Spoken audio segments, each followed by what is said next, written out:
Til orqali keladigan ofatlarning eng kattasi yolg'on guvohlik berish azizlar.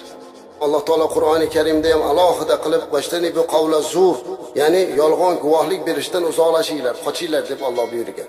Payg'ambarimiz alayhisolatu vasallam juda katta gunohlarni sanab shirk keltirish, mana eng katta gunoh Allohga biror kishini sherik qilib qo'yish, ota-onaga oq bo'lib qolish, bir insonni o'ldirish va yolg'on guvohlik berish deyaptilar.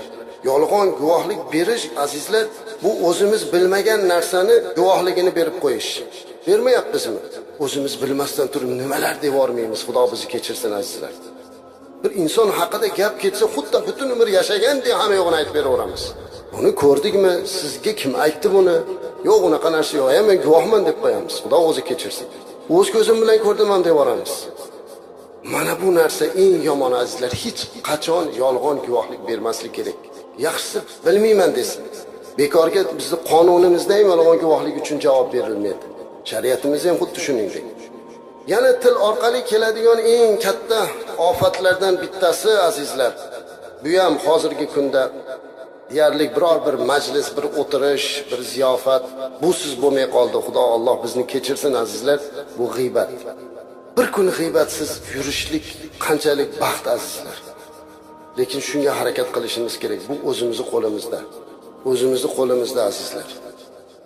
Allah azza va jalla Qur'oni Karimda "Estaizu billah va la tajassasu va la yaghtab ba'dukum ba'da ayhubbu ahadukum an ya'kula lahma akhihi maytan fakarihtumuhu wattaqulloha innalloha tawwabur rahim." Bu oyat juda ham o'ylantiradigan oyat. Ma'nosi shundayki, o'zgalarda aybini qidirib yurmang, josuslik qilib. Va la yaghtab ba'dukum ba'da va bir-biringizni g'iybat qilmang. Sizlardan biror kishi o'lgan birodarini go'shini yeyishni yaxshi ko'radimi deyapti. Qarang, o'lib ketgan birodarni insonning go'shi o'zi harom. Yana shunaqa jirkanchlik bilan aytilyapti. Alloh taolo aytayapti. Bas yomon ko'radimi? Unda g'iybat qilmang deyapti. Demak, g'iybat qilish bu birodarini, o'tgan birodarini go'shini yeyish bilan barobar tenglashtiryapti. Payg'ambarimiz alayhisolatu vasallam: "Ya ma'shara man amana bi lisanihi va lam yadkhulul iymon qalbuhu." Tili bilan iymon keltirib, qalbi bilan iymonini tasdiqlamaganlar, qalbiga iymoni kirmaganlar deb turib aytayaptiki, musulmonlarni g'iybat qilmanglar, ularni ayblarini axtarmanglar. Kim birodarini aybini axtarsa, Alloh ham uni aybini axtarib qo'yadi. Alloh kimni aybini axtarsa, uni uyda bo'lsa ham sharmanda qilib qo'yadi dedilar Payg'ambarimiz alayhisalom. Boshqalarning aybi bilan shug'ullangandan ko'ra o'zimizning aybimiz bilan shug'ullanaylik. Qancha aybimiz bor. Allohning oldida bandalik bilan qiladigan qancha aybimiz bor. Lekin biz bilmasdan shuni qilyapmiz. G'iybat eshitmaslikni ham harakatini qilib Allohdan so'rab chiqib, bir kun shunga harakat qilsangiz, tunga borganda qalbingizda shunaqa bir rohat topasiz ekan. Kim gapirsa birodar, ming bor uzr, biz jumada maviza eshitdik. Hozir shu bitta insonni o'lgan go'shini yeyish bilan barobar bo'lib qolar ekan, shuni qilmaylik. Oysha onamiz radhiyallohu anha Payg'ambarimiz alayhisolatu vasallam bilan turuvdilar. Bir sahoba kelib Rasulullohga murojaat qilib ketdi. U sahobani endi Alloh taolo kamchilik bilan yaratgan ekan, juda bo'ylari past ekan, pakar ekan. Haliga ketuvdi Oysha onamiz: "Ya Rasululloh sollallohu alayhi vasallam juda qosir odam ekanmi, pakar odam ekanmi?" deyodilar.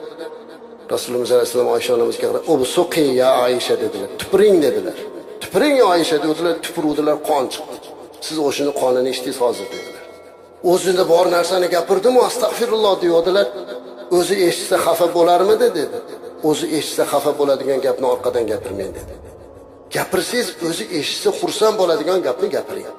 U bir insonning orqasidan yaxshilik qilish. Lekin o'zi eshitsa xafa bo'ladigan gapni o'zi yo'qligida gapirish, o'sha gapirayotgan inson uchun qattiq gunoh qilgan bo'ladi. Eshitib qolsa u odam qalbi og'riydi. Shuning uchun eng birinchi tilimizni g'iybatdan saqlamoq uchun eshitishlikdan saqlanishni o'rganishimiz kerak sizlar. Qarang, agar bitta o'tirishda o'ylab ko'ringlar-da, o'tirishda g'iybat bo'lmasa, yolg'on bo'lmasa, tuhmat bo'lmasa, bekorchi gaplar bo'lmasa, gapira olmaysiz ekan. O'tiraverasiz ekan bir-biringizga qarab. Ulfatlar gaplashganingizni eslab ko'ring. Agar shu narsalar bo'lmasa, gapni o'zi chiqmaydi ekanda, o'rganib qolgan ekanmiz biz. O'sha haligi bekorga olib o'tirishlarga gap deb laqab qo'yilmagan ekanda, nom bor, qaytatyapmiz gapga. U to'g'ri gap ekan, mana haqiqatda gap ekan u. Ertamandan kechgacha gap ekan. Lekin bu katta gunoh. Bundan saqlanish kerak. Bundan juda ham ehtiyot bo'lish kerak.